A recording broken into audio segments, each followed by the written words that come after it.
विद्यार्थियों, development biology की इस कक्षा में परिवर्धन जैविकी बोरणी की इस कक्षा में आपका स्वागत है। अब तक हमने कैसे युग्मक बनते हैं, युग्मज कैसे बनता है, किस प्रकार निषेचन होता है, निषेचन के पश्चात किस तरह एम्ब्रियो बनता है, क्या क्या प्रक्रिया अपनाते हैं कि एक बाहरी और मोटी रूपरेखा पड़ी।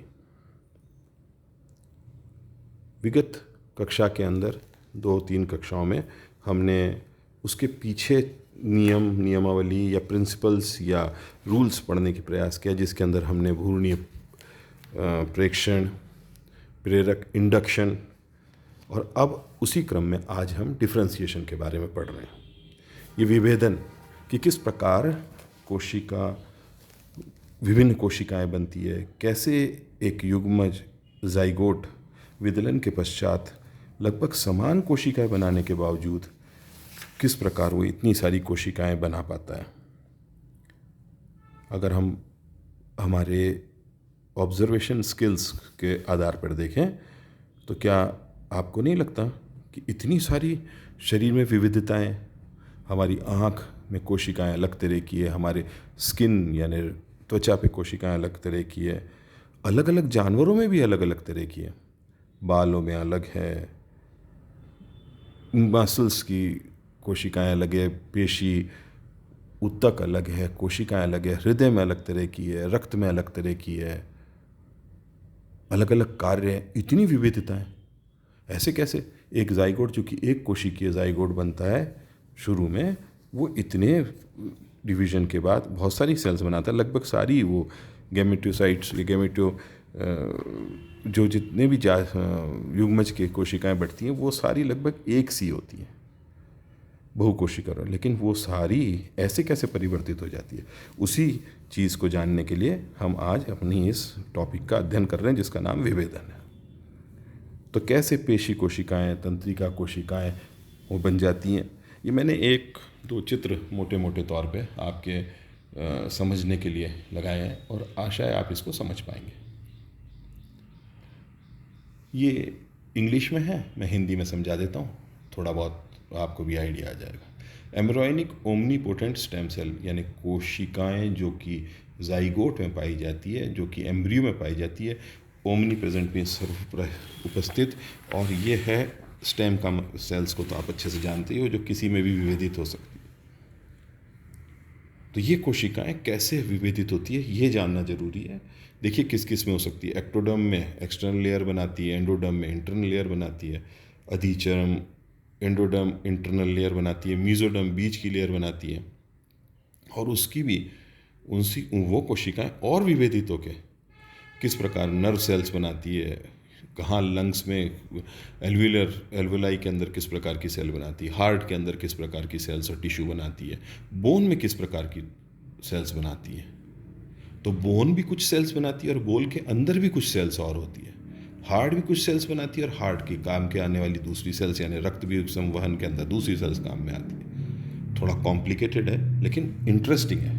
इंटरेस्टिंग इसलिए है कि हमें जानने की बड़ी इच्छा है कि ऐसे कैसे एक सी कोशिकाएं जिनका स्ट्रक्चर एक है, फंक्शन एक है, जिनकी क्रियात्मक एक है, क्रिया एक है, और वो इतनी डिफरेंशिएट हो जाए और इतने छोटे समय में हो जाए, ऐसी कैसे और क्या क्या, इस बारे में हम बात करने जा रहे हैं। तो भ्रूण की सभी कोशिकाओं का निर्माण जो होता है युग्मज में समसूत्र विभाजन द्वारा होता है। ये तो हम सब जानते हैं ना कि भ्रूण के अंदर जब बन रहा होता है, ये देखिए पहली वाली स्लाइड के ऊपर मैंने ये एक जाइगोट ऊपर लिया है, 1 मिनट रुको आप, है ना, अभी 1 सेकंड। ये जाइगोट का एक वो है, ये जाइगोट है, ये जाइगोट का एक डायग्राम लिया है। ये जाइगोट किस तरीके से, ये चूँकि मानव का है इसलिए ब्लास्टोसिस्ट लिखा हुआ है, किस तरह ब्लास्टोसिस्ट बनती है और किस तरह ये गैस्ट्रूला ब्लास्टूले के फंक्शन को क्रॉस करते हुए तत्पश्चात एक्टोडर्म कितनी तरह की सेल्स बना रही है, मीजोडर्म कितने तरह की सेल्स बना रही है। आप इसे गौर से देखें तो इसमें काफ़ी चीज़ें नज़र आ जाएगी। एंडोडर्म कितने तरह की बना रही है, germ cells, specialized germ cells यानी जिससे स्पर्म्स और ओवा बनते हैं, एग बनते हैं, वो सेल्स अलग से अलग निश्चित स्थान पे होती है। इस प्रकार से अगर हम इसे गौर से देखेंगे तो बहुत सारी चीज़ों के बारे में जानकारी मिल जाएगी। खैर, अच्छा, एक और बात है कि विभेदन का क्रम इरिवर्सिबल होता है बहुत सारी जगह पे, लगभग सभी जगह पे अनुत्कर्णीय, यानी पीछे की ओर नहीं आता। एक बार विभेदित हो गई तो हो गई। तो गैस्ट्रुला भवन के बाद ये काम शुरू होता है। ऑर्गन बनने से पहले ये काम की हो रहा होता है सारे एम्ब्रियो के अंदर। इसी के परिणाम स्वरूप अंग विकास व संरचना विकास संभव हो पाई है। यानी मानव में ही नहीं वरन सभी जानवरों में, सभी बहुकोशिकीय प्राणियों में इस प्रकार से विभेदन होता है, चाहे वो छोटे लेवल पे हो, चाहे वो छोटे उस पे हो, चाहे बड़े लेवल के ऊपर हो। चलिए आगे इसकी बात करते हैं कि है कैसे कैसे।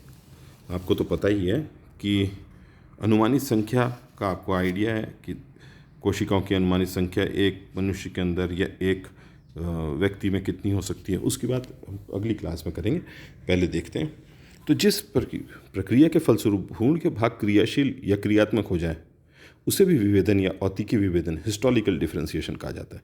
अभी हम वो पढ़ रहे थे प्रेरक वाली बात इससे पहले, तो हमने कहा था कि प्रेरणा मिलने के कारण कुछ सेल्स धीरे से डेवलप होते, बाद में डेवलप होते और दूसरे के प्रेरणा से डेवलप होते हैं, तो वो भी परिवर्तित होते हैं। और जो वैसे जो कोशिकाएं पहले थी वो परिवर्तित होकर के विशिष्ट कार्य करने लग जाती हैं। अभी थोड़ी देर पहले मैं आपसे बात कर रहा था और मैंने आपसे कहा कि हमारे शरीर के अंदर कई विशिष्ट तरह की कोशिकाएं अलग तरह का काम करती है, ये हम जानते हैं। कोई हमारे कलर वर्णक कोशिकाएं जो मेलानोसाइट्स कहलाती है, जो कुछ केराटिन की कोशिकाएं जैसे हमारे बालों में पाई जाती है, हार्ड टिश्यू में पाई जाती है, कुछ न्यूरॉन सेल। मज़ेदार बात देखिए, नर्व सेल जो है जिसे न्यूरॉन कहते हैं वो विभेदित, वो बाद में नहीं डिवाइड होता विभेदन हो जाने के पश्चात। कुछ मसल सेल्स हैं जिन्हें हम मायोसाइट्स कहते हैं, कुछ बोन सेल्स हैं जिससे हम अस्थियाँ बनाते हैं, कुछ लेंस सेल्स हैं जिससे हमारे आँखों के अंदर लेंस बनती है, आँखों का लेंस बनता है, कुछ इरेथ्रोसाइट्स है जो रक्त की कोशिकाएं बनाती है। ये रक्त की कोशिकाएं अस्थि मज्जा में बनती है। अभी एक डायग्राम मैं आपसे शेयर करूंगा किस प्रकार अस्थि मज्जा में बन रही है, वो भी थोड़ा सा सतही तौर पे देखेंगे लेकिन देखेंगे जरूर। कुछ हमारे लिम्फ की सेल्स बनाती है। तो इस तरीके से हम बहुत सारी कोशिकाओं को जानते हैं, हमारे शरीर के अंदर अलग अलग काम करिए, अलग अलग अंगों को जानते हैं हमारे। तो आइए इनको पढ़ने का प्रयास करते हैं। होती कैसे, तो हमने पाया कि 3 प्रकार से विभेदित किया जाए। विभेजन को 3 हिस्सों में बांट सकते हैं। किस किस में, ये देखिए, मैं अभी ब्लड की बात कर रहा था ना, तो ये ब्लड की वो स्लाइड जो मैंने आपको बताई थी कि ये मल्टीपोटेंट हिमेटोपोइटिक सेल है, स्टेम सेल जिसको कहते हैं, जो हमारे अस्थि में मज्जा में जाकर बैठ जाता है। जब एम्ब्रियो में से डिवीजन हो रहा होता है तब ये सेल यहाँ चले, तो और इसमें से 2 तरह से डिवाइड होता है, ये 2 तरह से विभेदित होता है। Number 1 common myeloid progenitor, progenitor जैसे नाम बता रहा है, प्रोजेनेटर मीन्स उत्पत्ति कारक। कॉमन लिम्फॉइड प्रोजेनेटर यानी जिसमें से लिम्फॉइड टिश्यू बने और एक में लिम्फॉइड सेल्स बने और एक में से ये कॉमन है माइलॉइड। माइलॉइड यानी रक्त की कोशिकाएं बने। देखो क्या क्या बनाया साहब, एक में मेगा कैरियोसाइट बनाया, ये लगिए मैं आपको इसको फिर यहीं से दिखाता हूँ। हाँ, ये मेगा कैरियोसाइट बना है, इससे ये इरेथ्रोसाइट बना, लाल रक्त कोशिका बनी, ये मास्ट सेल बनी, ये माइलियोब्लास्ट बनी, और ये माइलियोब्लास्ट से फर्दर डिवीजन से ये बनी बेसोफिल्स, डिफरेंशिएशन से, डिवीजन नहीं, बेसोफिल्स बनी, न्यूट्रोफिल्स बनी, यूसोनोफिल्स बनी और ये मोनोसाइट्स बनी।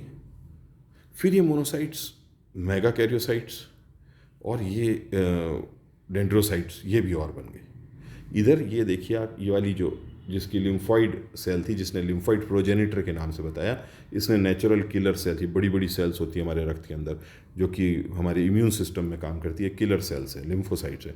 स्मॉलर लिम्फोसाइट्स है, टी लिम्फोसाइट्स, बी लिम्फोसाइट्स, ये हमारे थाइमस में, थायराइड में और बुरसा में, उसमें हार्ट में, इधर उधर जब जगह पहुँचती है ये हमारे लिम्फ में काम करती है। प्लाज्मा सेल्स हैं।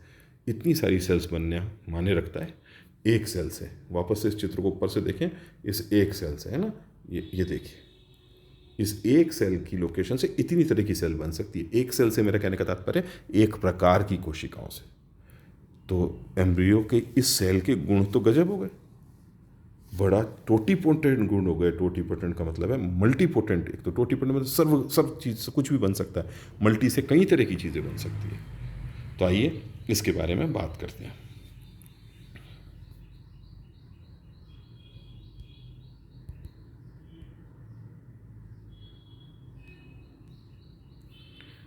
तो विभेदन के 3 प्रकार, देखिए टाइप करते वक्त निवेदन हो गया विभेदन की जगह, इस पर ध्यान नहीं दीजिएगा, माफ़ी चाहता हूँ।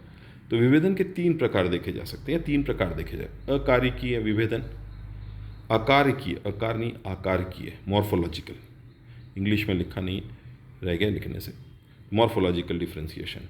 आकार की विभेदन में कोशिकाओं की आकृति में परिवर्तन होता है, दिखाई देता है, जो विजिबल हो। कोशिका ऐसे विशिष्ट कार्य को संपादित करने हेतु की जाती है, मसल सेल बन गई, न्यूरॉन बन गए, तो ये मॉर्फोलॉजिकल डिफ्रेंसिएशन हो गया। दूसरा है कार्यकीय, कार्य के आधार पे फिजियोलॉजिकल डिफ्रेंसिएशन। कई बार क्या होता है, कोशिका ऊपर से अलग से नहीं जराती, लेकिन फिजियोलॉजिकली डिफरेंट होती है। फिजियोलॉजिकल का मतलब है कोई हार्मोन प्रोड्यूस कर रही है तो वो अलग हो गई, कोई एंजाइम्स प्रोड्यूस कर रही है तो वो अलग हो गई, कोई खुद ही कोई कार्य कर रही है भोजन पचाने का तो वो अलग होगी। दिखने में एक सी दिखाई देती है, परंतु कार्य भिन्न भिन्न होते हैं। इस प्रकार विभेदन ये प्रक्रिया जिसमें कोशिका विशिष्ट आकार के कार्य प्राप्त करती है, यानी ये सिंपल दिखती है, एक सी दिखती है, काम अलग अलग करती है। मॉर्फोलॉजिकल डिफ्रेंसिएशन में जब हम बात करते हैं तो दिखती भी अलग अलग है। लंग्स की कोशिकाएं भी, एक चित्र में वापस से पीछे की तरफ चलता हूँ, हमने बनाया था, ये देखिए, ये कोशिकाएं अलग अलग है। ये देखिएगा, ये कोशिका अलग तरह से दिख रही है, ये कोशिका अलग तरह से, ये कोशिकाएं अलग तरह से, ये कोशिकाएं अलग तरह से, और ये इसकी कोशिकाएं अलग तरह से दिखती बोन की। तो ये नर्व सेल है, न्यूरॉन का आप बचपन में डायग्राम बना चुके हैं, ये न्यूरॉन्स है।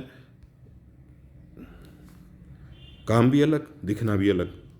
कभी काम अलग अलग होते हैं, दिखती है क्या, और कभी काम एक से होते हैं और दिखती अलग अलग है।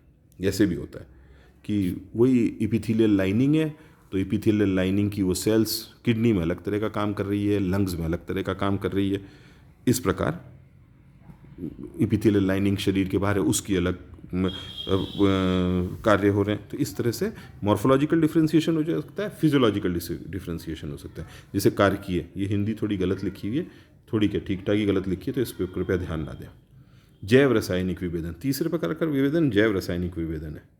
जैव रासायनिक, जैसा कि नाम बता रहे हैं कि ये सारे भ्रूण की सभी कोशिकाओं में एक समान गुणसूत्र जीन पाए जाते हैं, उसके बाद भी अलग अलग कोशिकाएं अलग अलग प्रकार का काम कर रही है। वाह भाई, वो चाहे कोई सिक्रीशन करे, कोई संश्लेषण करे, कोई कुछ बनाए, कोई कुछ प्रोटीन बनाए, कोई किसी तरह की कोई एंजाइम, मैंने अभी आपसे कहा।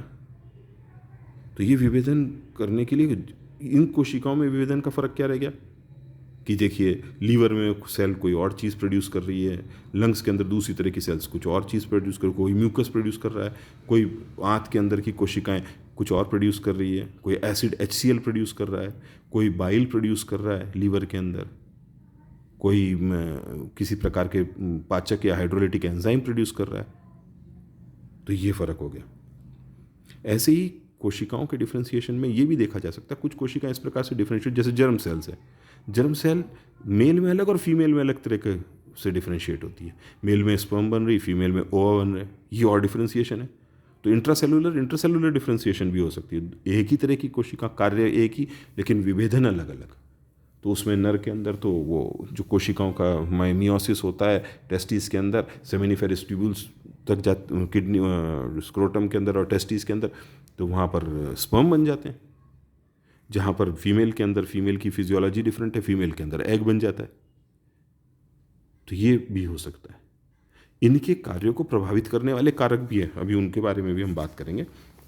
तो आइए, क्या खासियत है इनकी खासियत, विशिष्टता भी देख लेते हैं। विभेदन की विशेषता कि भाई सबसे पहले तो ये असंतता, डिस्क्रीटनेस। ये विशिष्ट विभेदित कोशिकाओं में बीच की कोई कोशिका नहीं मिलती। ऐसा नहीं होता कि भाई अभी आधा काम करेगी ये कोशिका, अभी तो ये छोटी कोशिका थोड़ा करेगी, बड़ी कोशिका बड़ा करेगी, ना, करेगी तो पूरी करेंगी और बिल्कुल डिस्क्रीट, यानी वो सिर्फ यकृत से जुड़ी है तो यकृत का ही काम करेगी, अग्नाशय से जुड़ी है तो ऐसे नहीं होगा हार्ट वाली, लंग्स वाले का भी काम कर दे रही है।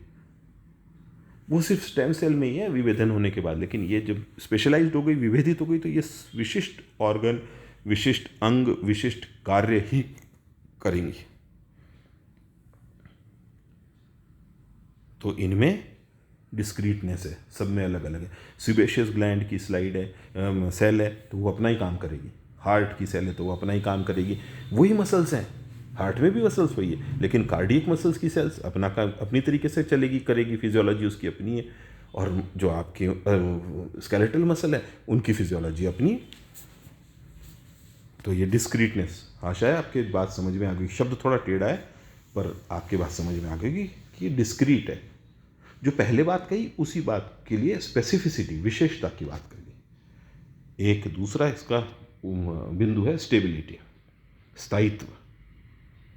चूंकि ये इरिवर्सिबल है, इरिवर्सिबिलिटी है तो एक तो स्थायी है कि एक बार विभेदित हुई कोशिका अपने स्वरूप में परिवर्तित नहीं करती, बार बदलती नहीं है। ऐसे नहीं कि टेस्टीज में थी जो कोशिकाएं वो अब कहीं और जगह, सिर्फ कैंसर सेल कर सकती है काम कि एक स्थान से दूसरे स्थान जाके भी दूसरा काम करते रहे, वहाँ ग्रोथ करते रहे। कहीं की कोशिका कैंसरस होकर किसी और अंग में जाकर के कुछ और कर सके, उसकी बात बाद में करेंगे, ठीक है ना। एक हमने जो बात पढ़ी थी अभी, जो हमने अस्थि की कोशिकाओं की बात कर रहे थे, वो भी आपको थोड़ा सा बाद में डिटेल में समझाऊंगा, लेकिन अभी स्पष्ट रूप से ये समझ लें कि स्टेबलाइज्ड है, स्टेबल है। तीसरी इनकी खासियत ये है सहचर, सेलुलर एसोसिएशन। एक खासियत ये है कि विभेदित कोशिकाएं जो है ना वो परस्पर एक दूसरे को पहचान कर उनके साथ एकत्र हो जाने की प्रवृत्ति होती है। नेचुरली किसी अंग में है, किसी स्थान पे है, तो कोई सिक्रीशन कर रहे हैं तो एक साथ इकट्ठी होने की, एग्रीगेट हो जाने की। तो इनमें कोई रिकग्निशन सिग्नल्स, पहचान चिन्ह इन पर उपस्थित होते हैं जिनके कारण ये इस प्रकार बिहेव करती है। तो ये ग्रुप बना लेती हैं, ये उसी जगह पे इकट्ठा होना चाहती हैं, वो अपनी ही तरह की कोशिकाओं के पास पास इकट्ठी होने चाहती है। तो ये इस वजह से हो सकता है शायद जब एम्ब्रियो बन रहा हो तो एक्टोडर्म, एंडोडर्म, मीजोडर्म की कोशिकाएं शायद इसी आधार पर विभेदित हुई हो, अलग अलग हुई हो। तो पोस्ट एम्ब्रियोनिक स्टेज के अंदर जो इंडक्शन के बाद होती है तो उसमें ये डिपेंडेंट डिफ्रेंसिएशन और स्वतः विभेदन हो सकता है शायद। और एम्ब्रियोनिक लेवल के ऊपर ही कभी कभी, एम्ब्रियोनिक क्यों, बड़े लेवल पे भी कभी कभी होता है कि कुछ सेल्स, आगे पढ़ेंगे हम उस टॉपिक को, इसलिए मैं अभी उस पर टच नहीं कर रहा, कि रीजनरेशन के दौरान डी डिफ्रेंशिएट भी होती है कुछ कोशिकाएं जो अपना काम छोड़ती है। जैसे बोन की सेल है या प्रोजेनेटर सेल्स हैं, वहाँ की सेल्स अपना एक बार अपने आप को विशिष्टता से हटा करके बैक होकर के फिर वापस से उस अंग का निर्माण करती है, पुनर्निर्माण करती है। तो वो डी डिफ्रेंशिएट भी होती है। तो जो पहले वाली बात थी उसके साथ साथ ये और जोड़ना है कि कुछ कुछ प्राणियों में, और ये भी देखा जा सकता है विशिष्ट परिस्थितियों में, जैसे छिपकली की पूंछ का बनना, मेंढक की टांग का बनना, वापस से उसमें वापस बोन्स वापस बन जाती है जो कट जाती है। किसी किसी एनिमल में आगे पीछे पूरा भाग बन जाना। तो ये हम जब बात करेंगे विशिष्ट अंगों की बात करेंगे तब। और आज के लिए इतना ही काफ़ी है, और अगली कक्षा